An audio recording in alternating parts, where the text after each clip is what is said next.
Llegamos y su papá no abrió.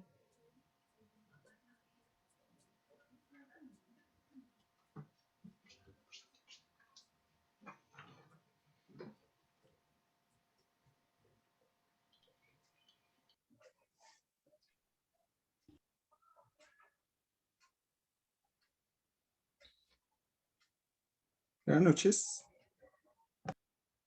Buenas noches, buenas noches.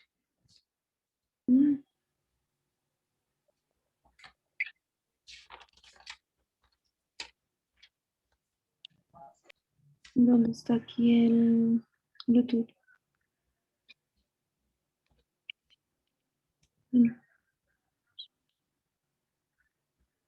Okay.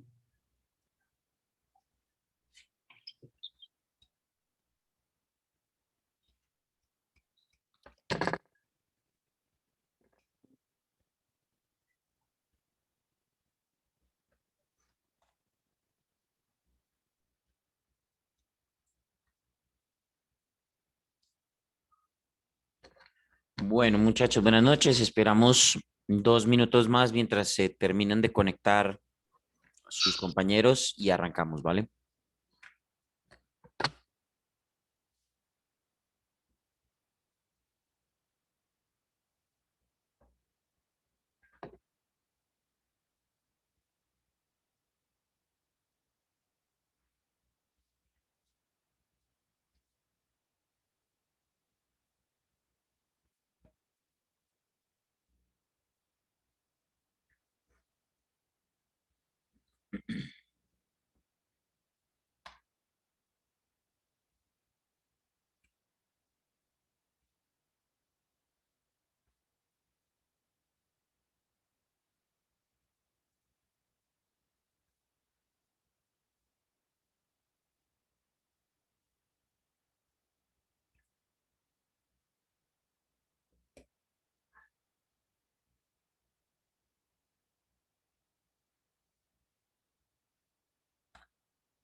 Bueno, muchachos, buenas noches. ¿Cómo me les va?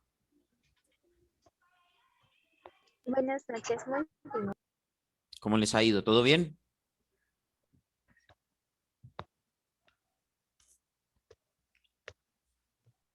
Bueno, ayer se presentaron o hicieron su práctica de lectura Nicolás Useche, Gustavo Rosas, Johan González, Juan Cifuentes, Camila Sierra, Eduardo Castaño y Dayinet Molina. ¿Quién no ha hecho su práctica? Yo, profe. Juana Velandia. Ok, Juana.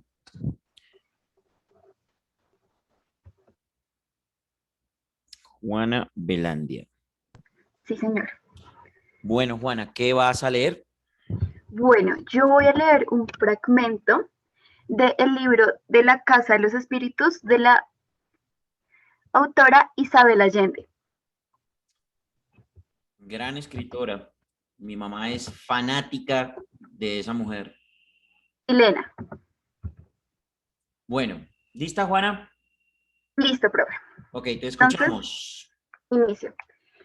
Ese fue el viaje más largo de Marcos. Regresó con un cargamento de enormes cajas que se almacenaron en el último patio, entre el gallinero y la bodega de la leña, hasta que terminó el invierno. Al despuntar la primavera, las hizo trasladar al Parque de los Destines, un descampo enorme donde se juntaba el pueblo a ver marchar a los militares durante las fiestas patrias, con el paso de ganso que habían copiado los prusianos. Al abrir las cajas, se vio que contenían piezas sueltas de madera, metal y tela pintada. Marcos pasó 2 semanas armando las partes de acuerdo a las instrucciones de un manual en inglés, que descifró con una invencible imaginación y un pequeño diccionario. Cuando el trabajo estuvo listo, resultó ser un pájaro de dimensiones prehistóricas, con un rostro de águila furiosa pintado en su parte delantera, alas movibles y una hélice en el lomo. Causó conmoción. Las familias de la oligarquía olvidaron el organillo y Marcos se convirtió en la novena de la temporada. La gente hacía paseos los domingos para ir a ver al pájaro y los vendedores de chucherías y fotógrafos ambulantes hicieron su agosto. Sin embargo, al poco tiempo comenzó a agotarse el interés del público. Entonces Marcos anunció que apenas se despejara el tiempo pensaba elevarse en el pájaro y cruzar la cordillera.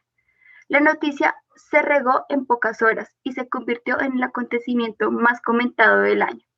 La máquina yacía con la panza asentada en tierra firme, pesada y torpe, con más aspecto de patio herido, que de uno de esos modernos aeroplanos que empezaban a fabricarse en Norteamérica.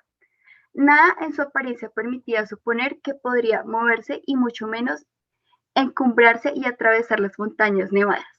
Los periodistas y curiosos acudieron en tropel. Marcos sonreía inmutable ante la avalancha de preguntas y posaba para los fotógrafos sin ofrecer ninguna explicación técnica o científica respecto a la forma en que pensaba realizar su empresa. Hubo gente que viajó de provincia para ver el espectáculo. 40 años después, su sobrino nieto Nicolás, a quien Marcos no llegó a conocer, desenterró la iniciativa de volar que siempre estuvo presente en los hombres de su estirpe. Nicolás tuvo la idea de hacerlo con fines comerciales, en una salchicha gigantesca rellena con aire caliente, que llevaría impreso un aviso publicitario de bebidas gaseosas. Pero en los tiempos en que Marcos anunció su viaje aeroplano, nadie creía que ese invento pudiera servir para algo útil.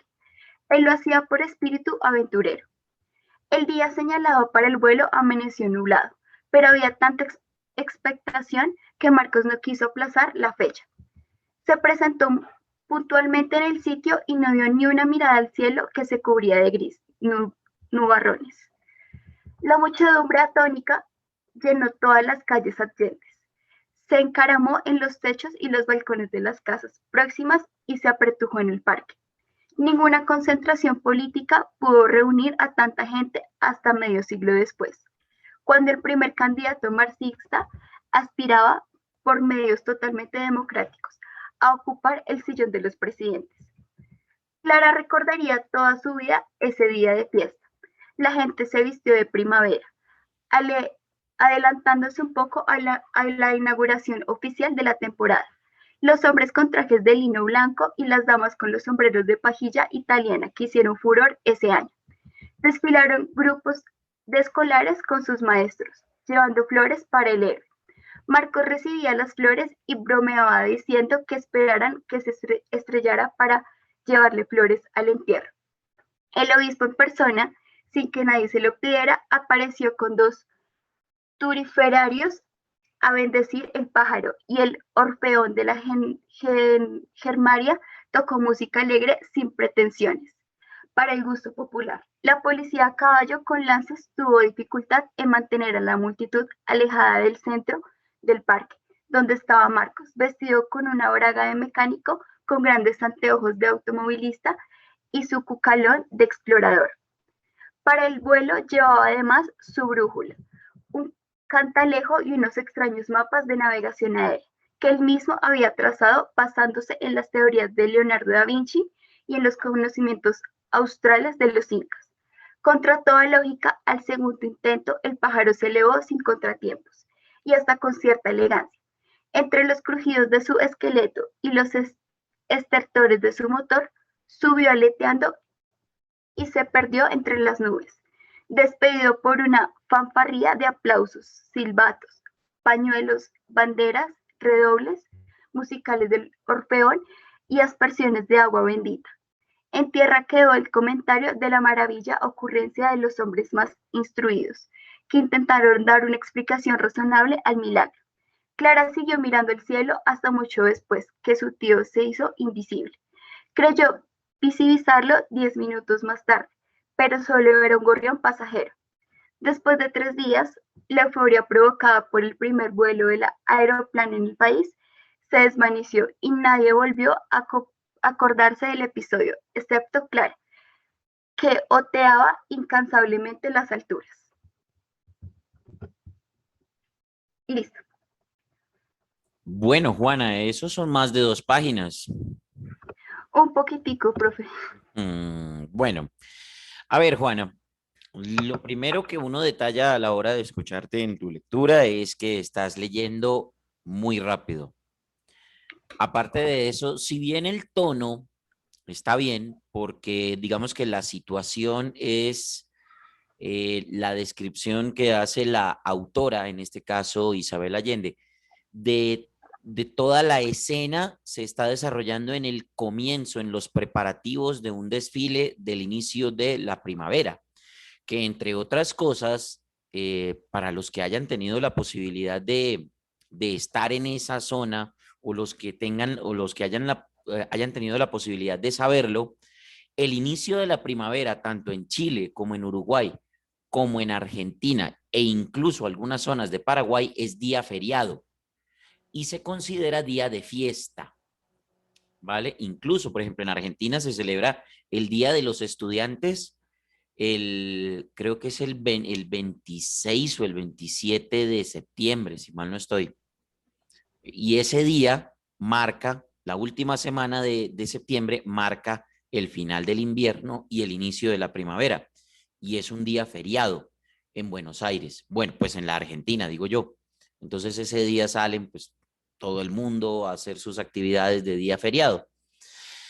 Entonces, digamos que en ese orden de ideas, pues lo que se está celebrando es una fiesta y el tono que estás utilizando, Juana, creo que es correcto, pero la lectura no fue correcta, es decir, te equivocaste varias veces con el texto, fallas de concentración, aparte de todo, faltó, como estabas tan acelerada, no se nota la narrativa del texto. Ok.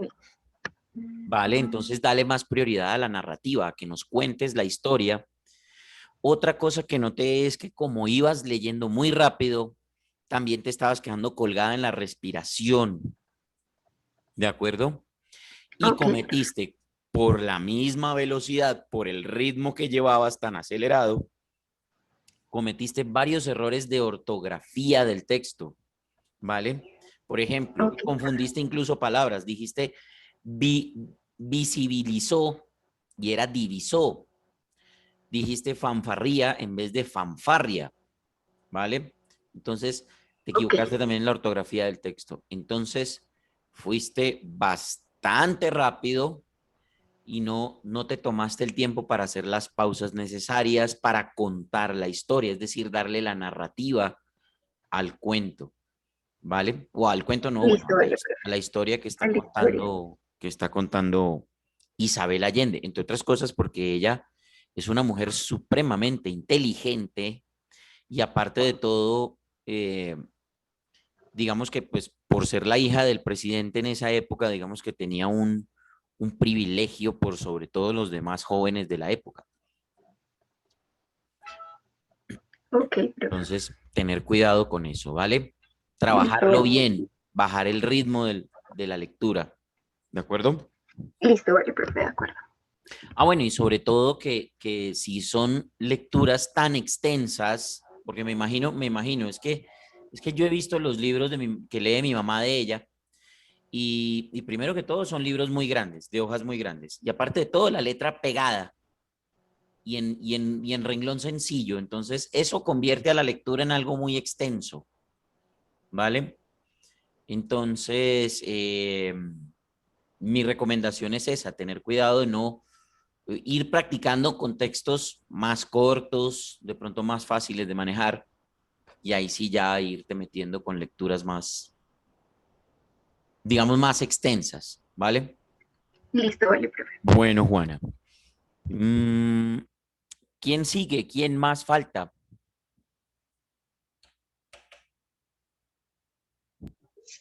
Faltó yo, Catherine. Bueno, Catherine, ¿cómo estás?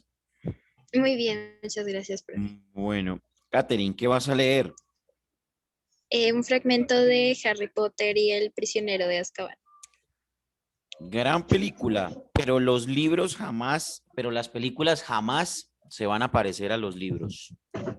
No, para nada. Bueno, Les falta mucha información. ¿qué parte vas a leer? El primer capítulo, las 2 primeras páginas. Ok, perfecto, el inicio. Listo, Catherine. Recuerda, 2 páginas y cuéntanos la historia. Trata de interpretarlo. Acuérdate, yo les decía a ustedes lo de las actitudes, ¿vale? Incluso les alcanzaba a hablar de que no es lo mismo un libro de Stephen King o de Harry Potter que uno de, por ejemplo, no sé, Miguel de Cervantes Saavedra ¿m? O el inicio de Richard Bach, de Juan Salvador Gaviota, en fin, todo eso. Listo, Catherine, te escuchamos. Ok. Harry Potter era, en muchos sentidos, un muchacho diferente. Por un lado, las vacaciones de verano le gustaban menos que cualquier otra época del año, y por otro, deseaba de verdad hacer los deberes, pero tenía que hacerlos a escondidas muy entrada la noche. Además, Harry Potter era un mago. Era casi medianoche y estaba tumbado en la cama, boca abajo, tapado con las mantas hasta la cabeza, como en una tienda de campaña. En una mano tenía la linterna y abierto sobre la almohada había un libro grande, encuadernado en piel. Historia de la magia de Adalbert Waffle. Harry recorría la página con la punta de su pluma de águila, con el entrecejo fruncido, buscando algo que le sirviera para su redacción sobre la inutilidad de la quema de brujas en el siglo XIV. La pluma se detuvo en la parte superior de un párrafo que podría serle útil. Harry se subió las gafas redondas, acercó la linterna al libro y leyó. En la Edad Media, los no magos, comúnmente denominados muggles, sentían hacia la magia un especial temor, pero no eran muy duchos en reconocerla.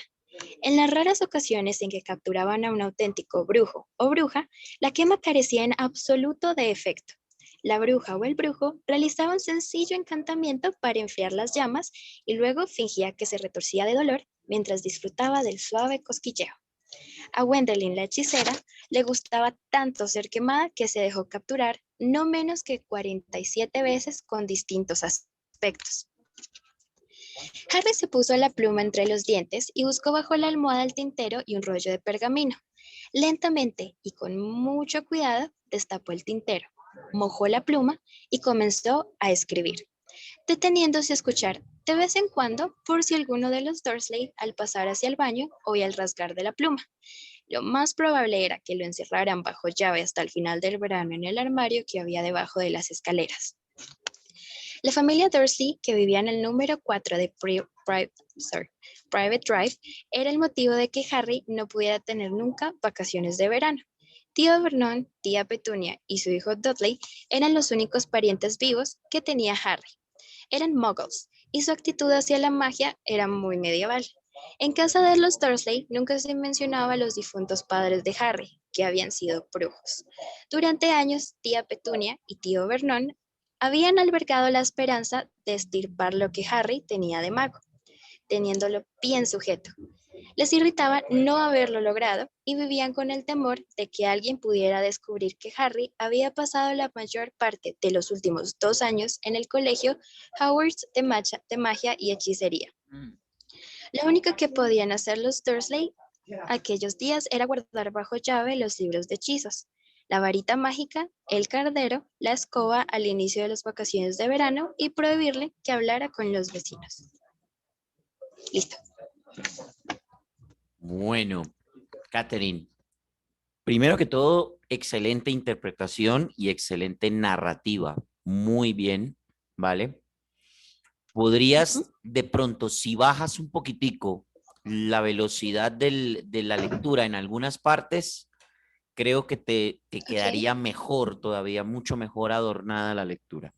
Aparte de todo, que estás aprovechando muy bien el tono de voz. Tu tono de voz es muy femenino, muy suave, muy dulce. ¿De acuerdo? Habría que ver ese tono en otras facetas de la voz, pero digamos que en esta está muy correcta. Tener Ok. mucho cuidado porque y estar muy concentrada en el tema de la pronunciación, que se nota que la tuya es muy buena. Hablo del inglés, ¿vale? Sin embargo, por ejemplo, por ahí tropezaste con Howard, ¿cierto? Sí. También tropezaste o pronunciaste incorrectamente el nombre del tío de Harry. Él es el tío Vernon, no Vernon. Ujú. Vernon, como dijiste tú, sino Vernon. Puede ser por el mismo ritmo que vas llevando, ¿vale?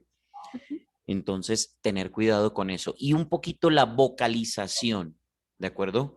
Por lo mismo que cuando te aceleras en el texto, es muy probable que descuides un poco la apertura de la boca a la hora de vocalizar y de pronunciar algunas palabras. Entonces, algunas te salen pegadas, ¿vale? Ok. De resto, bien en la lectura, digamos, en las pausas, en la puntuación, ¿vale? Y aparte de todo, creo que estás aprovechando muy bien esa dulzura que tienes en la voz, ese tono como tan femenino, de pronto hasta tan infantil incluso del tono de la voz. No hablo de la personalidad ni mucho menos. Hablo desde el tono de la voz, ese tono dulce, ese tono muy femenino, ¿vale?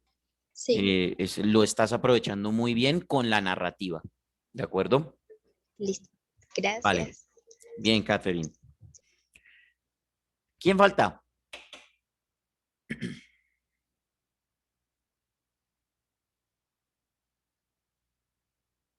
Creo que ya estamos todos, ¿no?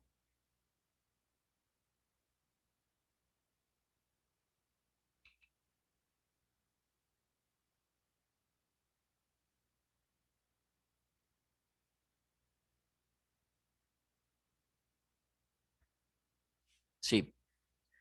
Bueno, listo, muchachos. Bueno, si se dieron cuenta, el factor común de la lectura de cada uno de ustedes ha sido el ritmo. Todos tienen que cuidar eso, ¿de acuerdo? La lectura narrativa y la lectura literaria tiene, digamos que, la facultad de darnos la posibilidad de controlar el ritmo de la lectura, la velocidad de la lectura, ¿de acuerdo? Y eso sumado a la narrativa y a la buena vocalización, creo que serían unos buenos ingredientes para hacer una correctísima lectura, ¿de acuerdo? Entonces, hemos visto que todos, absolutamente todos, están leyendo muy rápido y espero que practiquen en eso, ¿vale? Y en otras ocasiones, y esto se los decía yo también ayer en la clase anterior, les decía que a nosotros no nos enseñan a interpretar, nos enseñan simplemente a leer y de pronto por ahí en nuestras clases de español y literatura, a conocer los signos de puntuación y a saber cómo se utilizan y cómo se expresan en una lectura. ¿De acuerdo? Bien, nos vamos a poner a practicar ahora, muchachos, en esta clase, la lectura que vamos a utilizar para la primera nota y que va a ser nuestro ejercicio de interpretación, de lectura narrativa y de lectura literaria, ¿vale? Con el fin de que nosotros nos metamos directamente ya en la parte de interpretar estos textos. ¿De acuerdo? Yo les hablaba a ustedes hace poco de el libro de Juan Salvador Gaviota, ¿cierto? Escrito por el gran Richard Bach. Aquí tengo, y les comparto en este momento en la pantalla, el fragmento de la primera hoja del libro de Juan Salvador Gaviota, ¿vale?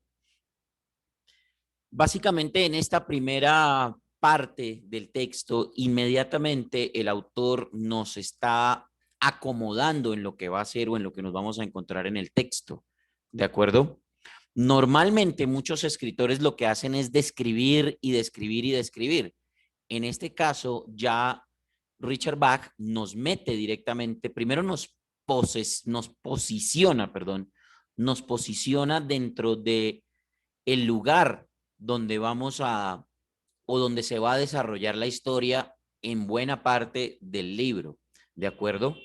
Esta parte que he seleccionado en color gris es la parte en donde el autor nos posiciona, nos dice dónde vamos a estar, ¿de acuerdo? A dónde nos vamos a poner, ¿vale? O por lo menos dónde vive el protagonista de la historia. Los que han tenido la oportunidad de leer este libro seguramente sabrán y conocerán cuál es el trasfondo de todo esto, ¿de acuerdo? Nosotros nos vamos a encargar de expresar lo que está aquí. Esta parte que estoy seleccionando en este momento, esta parte es la más álgida, la que tiene una mayor dificultad a la hora de interpretar. ¿Por qué razón? Porque el autor directamente nos está mostrando quién es el protagonista y qué es lo que está haciendo y por qué el protagonista se destaca por encima de todos los demás personajes que van a aparecer en este libro más adelante, ¿cierto? Nosotros no vamos a leer todo el libro, por supuesto, simplemente me voy a encargar de que tratemos de interpretar esta primera hoja y por supuesto de que lo hagan lo mejor posible para que reciban ustedes la primera nota de esta clase, ¿vale? Entonces, si ustedes se fijan, aquí hay un cambio drástico, inmediatamente hay un cambio drástico en la actitud de nuestra interpretación, ¿vale? Porque mientras acá, y dadas las palabras que están mostrando y la forma narrativa como se está escribiendo, mientras acá nosotros tenemos que contar la historia, ¿vale? Con un tono muy positivo, porque si ustedes se dan cuenta, aquí dice amanecía, ya inmediatamente nos está mostrando la luz del nuevo día, nos está mostrando que aparte de todo, el nuevo sol pintaba de oro las ondas de un mar tranquilo, nos está diciendo que era un día completamente claro, azul el cielo, completo, sin una nube arriba, y que aparte de todo, ese sol ya iba llenando toda la parte al horizonte, ya iba llenando toda la parte. Ustedes simplemente se están imaginando el paisaje y seguramente es un paisaje que les está mostrando algo positivo, el nuevo día, un sol esplendoroso al fondo del mar, un mar que se está pintando de amarillo con esas liniecitas que aparecen, ¿vale? En un mar azul, en una costa llena de gaviotas, de pájaros, bueno, en fin. Pero acá, en esta parte, si ustedes se dan cuenta, ya inmediatamente nos está mostrando qué es lo que está haciendo Juan Salvador Gaviota. Y aquí, por ejemplo, aparecen algunas descripciones del ejercicio que él hace. Y, por ejemplo, aquí aparecen las palabras se esforzó, por ejemplo. Aparece también la palabra dolorosa. Aparece la palabra difícil, ¿cierto? Aparece esta frase, lograr un vuelo pausado, ¿sí? Luego, más adelante, tenemos que todavía bajar más el ritmo de nuestra voz, porque aquí nos está diciendo cómo es que debe ser, el mismo texto nos está describiendo cómo debe ser la lectura. Aminoró su velocidad hasta que el viento no fue más que un susurro en su cara. Entonces, casi que tenemos que susurrarle al micrófono, ¿vale?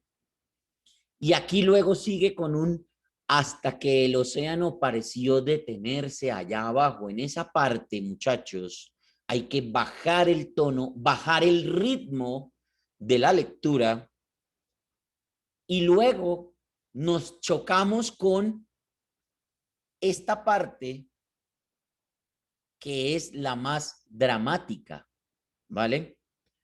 Porque aquí tenemos que cambiar de un tono muy bajo a una casi que una sentencia, ¿no? Entornó los ojos, ponerle el dramatismo, entornó los ojos en feroz concentración, ta, ta, ta, ta, ta, ¿vale? Y ya en esta última parte, el autor continúa con la historia y empieza a describir qué es lo que pasa con las gaviotas, cómo se manejan y toda esta cuestión. Es decir, que es una parte de pronto en donde vuelve la narrativa, pero de pronto ahí ya como que nos aplanamos, como que descansamos. ¿De acuerdo? Sí, señor. ¿Alguien me iba a decir? ¿Alguien iba a decir algo?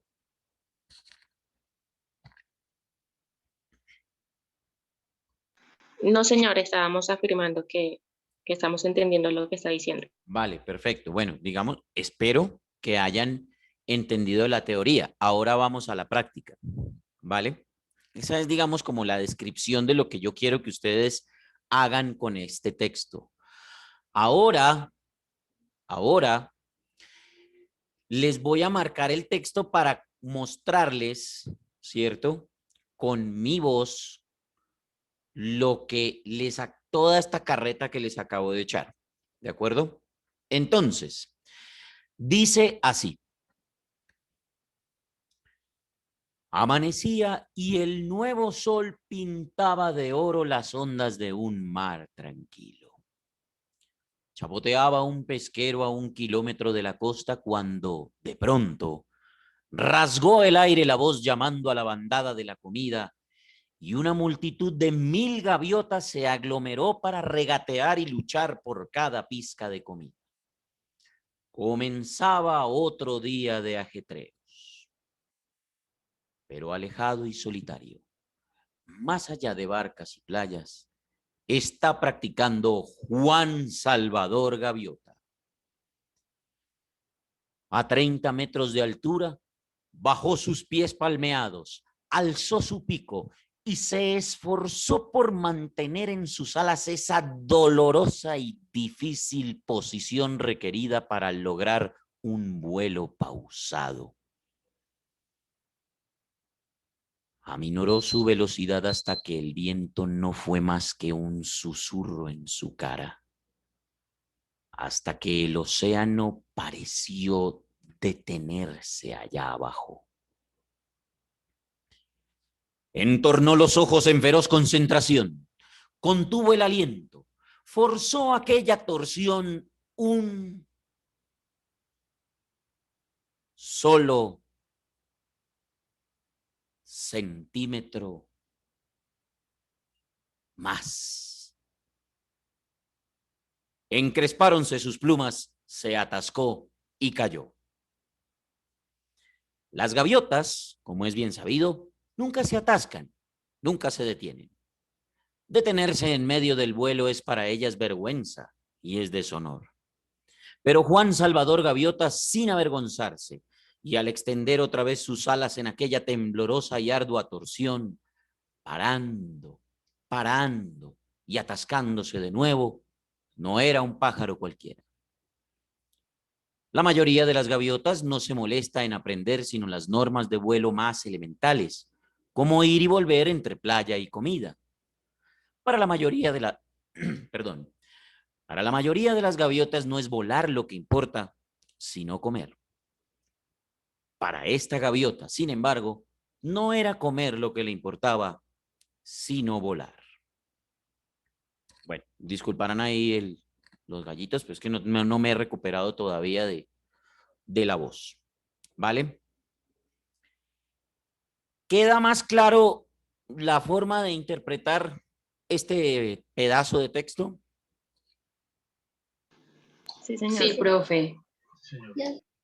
Ya algunos la tienen, me imagino que habrán ya anotado dónde son los cambios de actitud, dónde hay que poner más fuerza, dónde hay que subir, dónde hay que bajar, dónde hay que aminorar, dónde hay que... ¿Sí?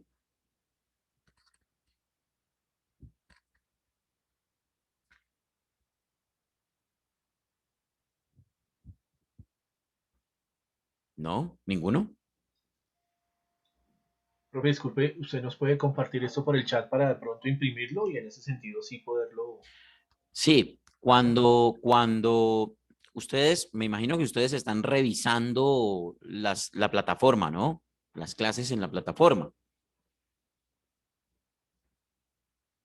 Sí, profesor, en Q10. Bueno, Entonces, en ese orden de ideas, yo ahí en el Q10, en ese mismo foro, en la parte de abajo en los comentarios, yo voy a cargar ahí el archivo de texto para que lo descarguen, ¿vale? Y lo compartan con los demás, ¿de acuerdo? Para que lo tengan y lo practiquen, ¿vale? La marcación, Vale, profe. la marcación, con mucho gusto se las pasaré en un archivo de audio que tengo grabado, ¿vale? Con mejor voz que esto que tengo hoy. Pero básicamente quiero que ahorita, en esta segunda parte que viene de la clase, nos le midamos a la lectura, a ver cómo van y a ver cómo se sienten ustedes y qué es lo que hay que corregir y qué es lo que hay que pulir para hacerlo. ¿De acuerdo? Vale, profe. Señor. Entonces, siendo así, muchachos, lo que vamos a hacer es parar un momento, descansamos, tomen aire, prepárense. Yo voy a compartir el texto en pantalla y, o no, bueno, vengan, lo comparto de una vez acá. A ver, espérenme un segundito, yo lo cierro aquí. A ver, el chat. Ven, déjenme ver si yo lo puedo compartir aquí. Para que lo vayan descargando de una vez, puede ser.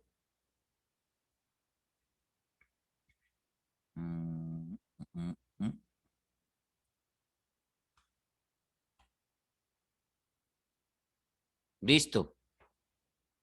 Ahí está. Entonces, bien puedan, descárguenlo, ¿vale?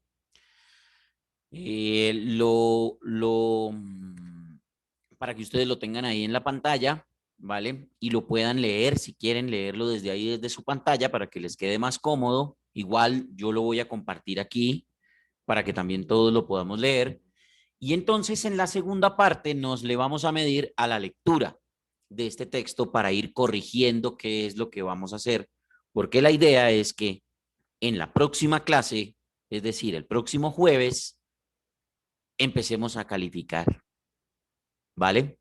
Sobre este texto de Juan Salvador Gaviota. ¿Listo, muchachos? Listo, profe. Sí, señor. Bueno, entonces, ya, me imagino que ya lo tienen todos ahí, ya lo descargaron. Juan Felipe ya lo Sí, descargó. señor. Camila ya. Sí, señor. A mí Nicolás. no me aparece, profesor. ¿Cómo? Ahí en el chat. Tienes que abrir la ventanita de chat. A mí tampoco me parece. ¿Cómo? No, no me aparece. ¿En serio? ¿Ustedes tienen un grupo de WhatsApp? Ah, pero espérame, Dayinet, ¿tú estás en el celular? Sí, Señor, ya ahorita me voy a cambiar de Y computadora. Catherine también está en celular, claro, es que Sí, sí, tienen, es que el problema es ese, que ahí en el chat. Entonces, en ese orden de ideas, por favor, alguien que ya lo haya descargado, que ya lo tenga, por favor, que se lo envíe como documento a través de WhatsApp a Catherine o a Dayinet. Por favor, que todos tengamos el archivo. Que todos tengamos el archivo. ¿Vale? Bueno, muchachos, entonces paramos acá. Nos tomamos un momento para respirar, para tomar aire, para ver, para calmar la tensión, ¿vale? Igual vamos a practicar, no se preocupen, y miremos a ver cómo estamos para la eventual calificación sobre este texto, ¿de acuerdo? Entonces, paremos, nos desconectamos y ya venimos, 2 minutos y nos volvemos a conectar, ¿de acuerdo? Vale, profe. ok. ¿Listo?